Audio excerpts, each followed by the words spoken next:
Lucas, Aurélien, messieurs, bienvenue dans le podcast des 60 ans du comité de défense de la cause arménienne. Comment allez-vous déjà, première question? Très bien, et toi? Bah ouais, ça va, écoute. Sous un beau soleil marseillais, devant l'école Amaskaïn, en direct du Hagoump. On va un peu parler de votre engagement pour la cause arménienne, de vos perspectives, de vos situations, et vous allez évoquer vos parcours aussi. Vous allez me raconter et nous raconter aux personnes qui nous écoutent ce qui vous a amené à venir à la cause arménienne, ou est-ce que c'est la cause arménienne qui est venue à vous? Ça, c'est vous qui allez me le dire. Donc si vous pouvez déjà vous présenter en amont, quelques mots rapidement pour nous expliquer ce que vous faites dans la vie, quel âge vous avez, euh, grosso modo, c'est déjà pas mal. Situation, est-ce que vous avez des femmes, des épouses, une femme, une épouse, une concubine? Voilà. Tu veux que je te laisse commencer? Si tu veux, vas-y, c'est bon, Allez, je peux y aller. je t'en prie. Alors moi je m'appelle Aurélien Petit-Jean-Lévognan, j'ai 21 ans, je suis étudiant en droit depuis maintenant 4 ans, mais je suis toujours en L3, parce que ça fait 3 fois que je redouble. Ça arrive même au meilleur. Ça arrive même au meilleur. J'ai commencé du coup moi, en gros moi je suis d'une famille, mon père est français, ma mère est d'origine arménienne, du coup j'ai eu les deux cultures. J'ai toujours été engagé, mais un peu comme tous les Arméniens, je faisais les manifestations du 24 avril sans plus y réfléchir. Et c'est au moment de l'adolescence, vers 14-15 ans, que j'ai commencé vraiment à m'intéresser. Pourquoi il y a eu ce génocide, les luttes du peuple arménien, etc., toute l'histoire. Et c'est au même moment où j'ai commencé à me politiser en France, sur les questions politiques, donc gauche, droite, etc., où j'ai commencé à me forger voilà, un avis. Et c'est que du coup, justement, quand je me suis engagé en politique, que j'ai commencé à intégrer le Parti Socialiste, que j'ai rencontré Azad, que je suivais déjà, on se suivait sur les réseaux sociaux, etc., mais on ne se connaissait pas vraiment. Azad Wallace Azad Kazanjian. Ballajean, coprésident du CCF Sud, élu départemental des Bouches-du-Rhône. Et c'est en ayant une discussion avec lui, et ensuite il m'a présenté Sacha, donc toi, que j'ai réfléchi, et puis je me suis intéressé au comité de défense de la cause arménienne. Et c'est vraiment là, du coup, que je me suis engagé au sens propre du Très terme. bien. Tu as quel âge? Est-ce que tu peux nous le dire? J'ai 21 ans, du coup. Ok. Lucas? Alors, moi, je m'appelle Lucas Sarta, j'ai 20 ans, je suis toujours étudiant, je sors de classe préparatoire et je suis rentré à Cage, donc une école de commerce à Marseille. Donc moi, je suis d'origine italienne, à côté de mes origines arméniennes, et je suis même plus italien parce que ma mère est moitié-moitié. Donc, j'ai pas forcément grandi dans la culture arménienne, j'ai fait l'école publique, voilà. La seule culture finalement que j'avais, c'était la culture culinaire. Mais j'ai quand même eu la chance d'avoir mon arrière-grand-mère et ma grand-mère. Et donc j'ai pu, durant mon enfance, discuter avec et j'ai toujours cherché à comprendre le génocide, notre histoire familiale, qu'est-ce qui s'était passé. Ton arrière-grand-mère, elle avait vécu le génocide? Elle est née à Alexandrie de Syrie. Ok. Donc ça remonte à ses parents. Et après, elle est partie d'Alexandrie de Syrie suite à la continuité du génocide et elle est partie au Liban. Ok. Et donc, à force d'échanger avec, j'ai commencé à de plus en plus m'y intéresser, donc vers les années collège. J'ai étudié de mon côté et en même temps je me suis politisé. Et donc moi étant de gauche et me revendiquant de valeurs humanistes, ça va de soi aussi de coupler cet engagement avec un engagement politique.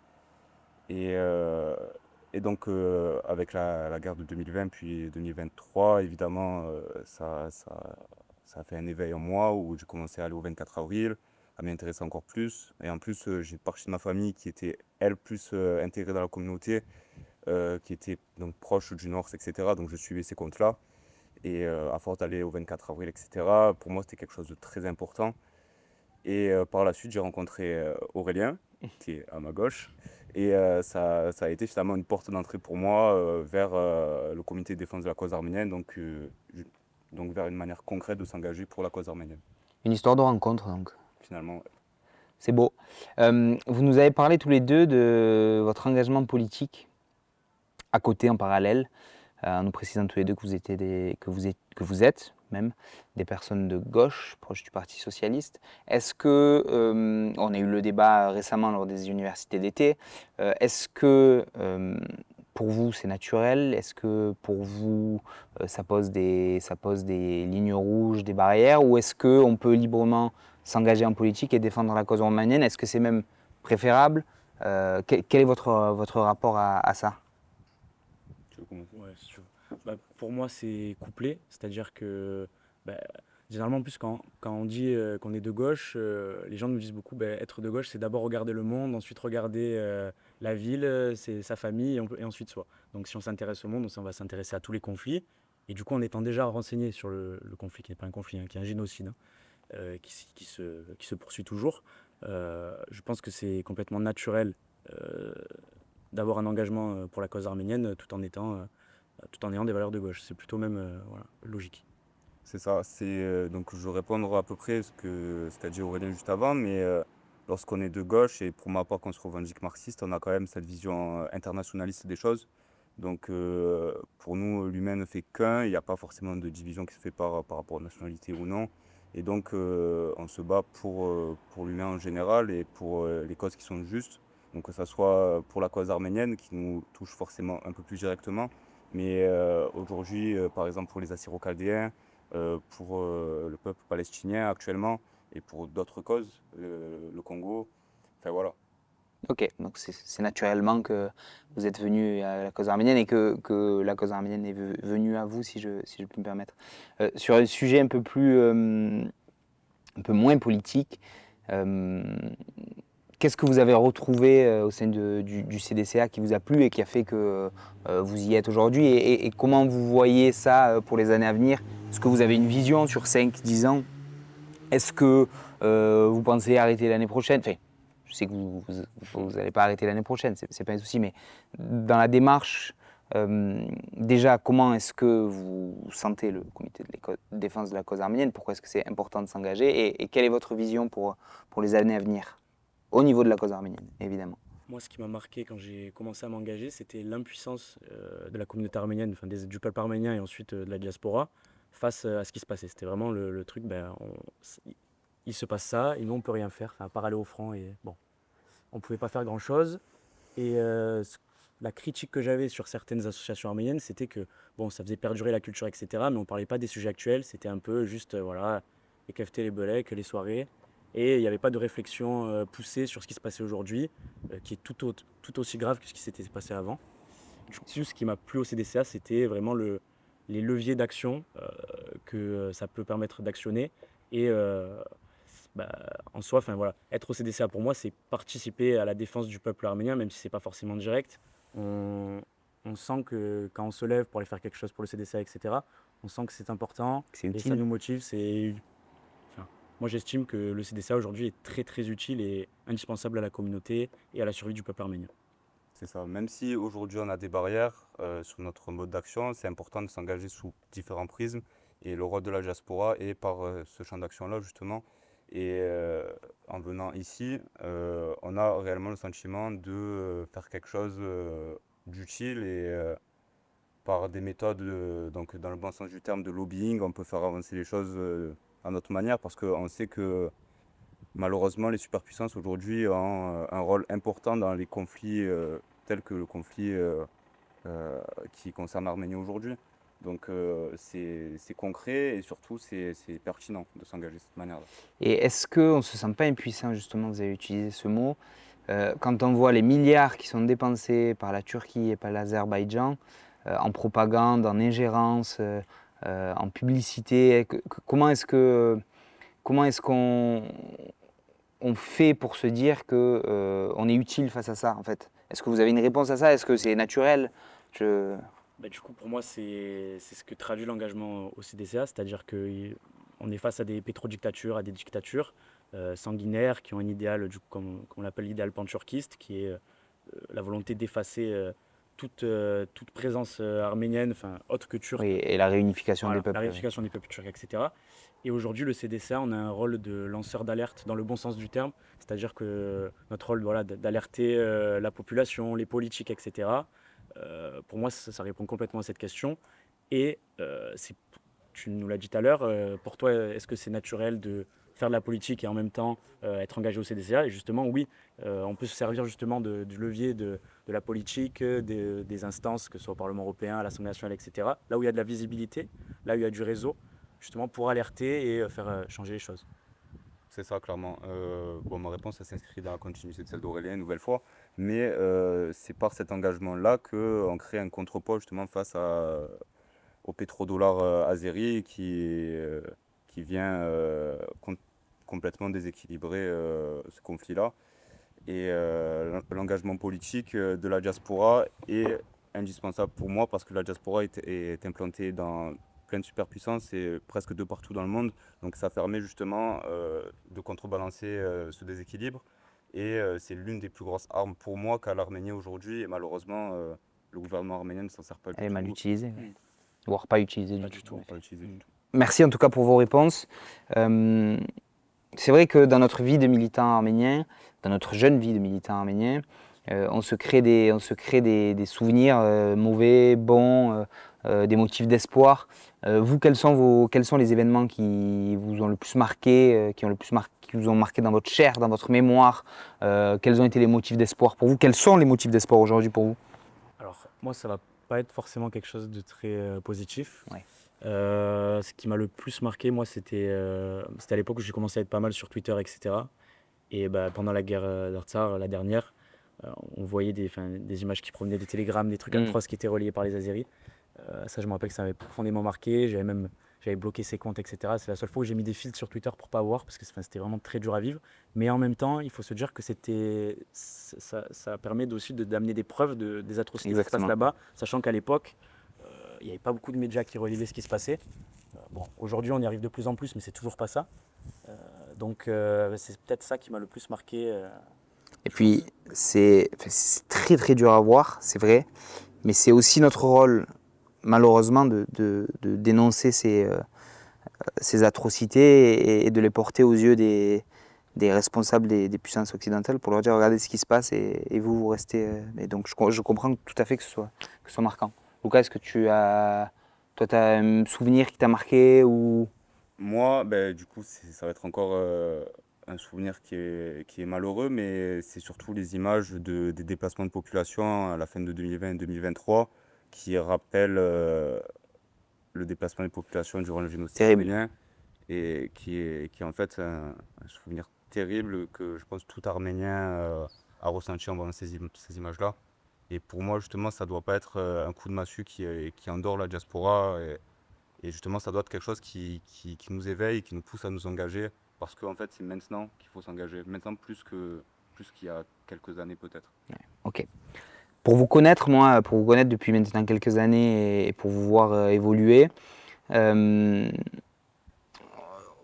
est difficile, personne ne le peut, hein, on essaye et des historiens ont essayé de définir le rapport à l'arménité. On a un point commun, nous, c'est que tous les trois, on est issus de mariages mixtes, comme on dit. Est-ce que pour vous, et je sais que non parce que je vous vois, donc ce que je disais, évoluer au quotidien, est-ce que pour vous, c'est pas une barrière? Je sais que vous ne parlez pas tous les deux couramment l'arménien, comme moi ça a été mon cas avant. Est-ce que c'est une barrière pour vous? Est-ce qu'il faut forcément parler arménien? Est-ce que, bon, certes, j'imagine que c'est préférable, mais comment ça se fait que vous qui ne parlez pas arménien, c'est ça le fond de ma question, ça vous est pris comme ça et que ça vous tienne à cœur comme ça? Je peux commencer. Parler arménien, moi, de toute façon, c'est un souhait de l'apprendre, mais c'est pas du tout indispensable, du sens que je suis que 25% arménien, mais c'est une formule de phrase que j'ai utilisée récemment, j'ai le cœur qui est arménien pour moi.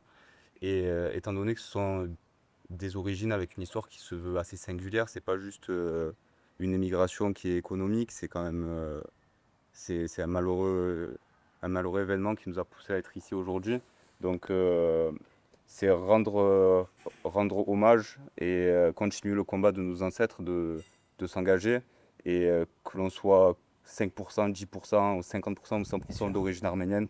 Pour moi, il faut s'engager et c'est se battre pour l'humain dans un premier temps et se battre aussi pour nos ancêtres, pour continuer à porter leur combat et parce que le combat n'est pas fini et je pense qu'il n'est pas encore fini pour longtemps malheureusement. Moi, je suis plutôt d'accord avec Lucas. Après, sur la question de la langue, on a essayé de l'apprendre ensemble. Enfin, on essaie de commencer. Il y a un ami à nous qui s'appelle Grisha, qui est aussi au CDCA, qui nous a acheté un livre pour apprendre l'arménien occidental. C'est bien, enfin. Mais bon, il faut qu'on se force. C'est juste qu'on ne dégage pas du temps pour le faire, mais bien sûr que c'est un souhait. Après, aujourd'hui, comme disait Lucas, dans tous les cas, on a une des diasporas les plus importantes du monde. Donc, en France, Tu peux parler à quasiment tous les Arméniens en parlant français, etc. Après, c'est sûr que c'est une richesse. Et puis même, on a des ouvrages qu'on a envie de lire pour en savoir plus sur nos histoires, bien sûr. sur l'histoire de notre peuple, sur les luttes de notre peuple, qui sont qu'en arménien. Donc voilà, c'est vraiment un souhait et une envie commune. Et j'espère qu'on va s'y mettre dans pas longtemps. Merci en tout cas pour vos témoignages. Dernière question, après je vous laisse tranquille. Qu'est-ce que vous diriez aux jeunes, à la jeunesse, et aux moins jeunes en fait, à tout le monde, pour les pousser à s'engager? Comment est-ce qu'on convainc un camarade à vous qui est à la fac avec vous de s'engager, qui est d'origine arménienne? Comment est-ce qu'on le convainc de s'engager? C'est une question, je Comment sais, convaincre, difficile. je sais pas, parce que justement c'est difficile et ça dépend de la personne. Moi, si je peux faire passer un message, c'est qu'il faut relever la tête et mener ce combat, tout comme les premiers révolutionnaires arméniens ont relevé la tête et ont décidé de prendre les armes pour justement changer les choses. Et c'est quelque chose que d'autres communautés n'ont malheureusement pas eu le réflexe de faire et qui aujourd'hui sont dans un état malheureusement presque disparu. Enfin, je pense à nos frères assyro-chaldéens qui n'ont pas eu forcément cet éveil révolutionnaire et qui aujourd'hui N'ont pas de pays, n'ont n'ont pas pas de de pays structure. et ne sont pas structurés en termes d'organisation. Donc, Alors, pour apporter une nuance, ça y vient parce qu'ils ont créé Ça commence. il y a une ils ont association à créé, Marseille, voilà, notamment, exactement. etc. Mais oui, complètement. Ils n'ont pas eu cet esprit révolutionnaire qui a été peut-être insufflé à l'époque par Kholimian Hayrik, par l'écrivain Rafi, etc. Je suis d'accord. Donc je pense qu'il faut que nous aussi on sache relever la tête et continuer ce combat-là parce que justement si on abandonne maintenant, on va finir par malheureusement aller vers ce que souhaite la Turquie et l'Azerbaïdjan. Moi, Lucas a très bien parlé, mais je vais compléter juste par une autre chose. Je pense qu'il faut continuer à alerter parce que, comme on a dit, aujourd'hui, on est très présent en France. Il y a eu des mélanges, etc., ce qui n'est pas du tout une mauvaise chose. Mais du coup, il y a plein de personnes qui sont d'origine arménienne, mais qui le savent juste parce qu'il y a Yan à la fin de leur nom de famille et qui ne s'intéressent pas plus. Moi, je pense qu'il faut continuer à informer les gens, à aller vers. Dès qu'on voit quelqu'un qui est dans notre fac, par exemple, qui a un nom qui finit en Yan, aller lui parler, lui dire, mais c'est quoi ton rapport justement à l'Arménie, etc. Est-ce que tu connais notre histoire? Et je pense qu'en éveillant les consciences, en informant même sur ce qui se passe aujourd'hui, sur ce qui s'est passé il y a 100 ans, mais sur ce qui se passe aujourd'hui, je pense que ça peut amener déjà des personnes à s'engager. Et oui, prendre l'exemple de tous les premiers grands combattants, etc., toutes les histoires. D'ailleurs, chaque histoire de chaque grand fédaï, on pourrait chacun en faire un film, une série. Donc voilà, je pense qu'il faut continuer sur l'information, qui est un levier très très important, et voilà, ne pas hésiter à aller vers les autres, à parler, à s'intéresser aux gens. Et c'est comme ça, je pense qu'on arrivera de plus en plus à motiver des personnes. Et si je peux ajouter quelque chose, informer, ça va même au-delà de la communauté arménienne. Informer, ça peut mener justement à pousser des gens à s'engager qui ne sont pas du tout liés à l'Arménie, qui n'ont pas tant d'arménité en eux, mais qui en termes d'humanisme veulent faire quelque chose pour l'Arménie, tout comme on peut le voir en France avec les luttes palestiniennes ou d'autres luttes, où des gens se sentent concernés sans pour autant avoir de lien avec Totalement. cette ethnie-là ou cette origine. C'est un peu la doctrine internationaliste et la lutte des peuples. Et on est tous frères dans nos malheurs et dans nos douleurs. Exactement. C'est ça? Si je ne me trompe pas. Exactement, ça peut être. Ouais, et si... merde, j'avais été Kazarien. Et si Netflix et Amazon nous regardent, on veut une série, je m'adresse à la caméra, sur l'opération Nemesis, s'il vous plaît, merci. Super. Ouais, on est d'accord. Merci, messieurs. C'était un honneur. Ah oui. Continuer le Là aussi, combat. c'est un honneur. On va le continuer ensemble. On est aujourd'hui, je l'ai dit au début, mais au cas où, on est au Agump, juste devant cette magnifique école d'arménien qui donne des cours d'arménien depuis peu aux plus âgés. Donc, si vous voulez, c'est l'occasion. Merci, messieurs. Merci Merci, Sacha. plaisir partagé. Allez, ça va. Bachig. Bachig. C'est bon, on est tout bon? Allez, top.